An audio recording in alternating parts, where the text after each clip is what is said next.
So you're torn between renting and buying a home. Let's weigh the pros and cons to help you make an informed decision.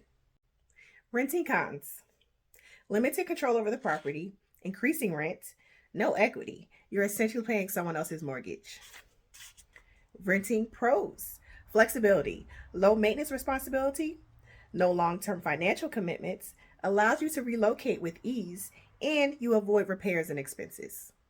Now, before we get into buying, go ahead and hit that like button and subscribe to my channel. Did you do it? No, did you? Okay, great. Buying cons: higher upfront costs, ongoing maintenance and responsibilities, potential of decreased mobility. Real estate market can be unpredictable. Buying pros: offer stability, freedom to customize your space to suit your taste, builds equity and can appreciate over time, giving you an asset that can increase your wealth in the future. I hope this list helps. Thanks so much for watching. Happy house hunting!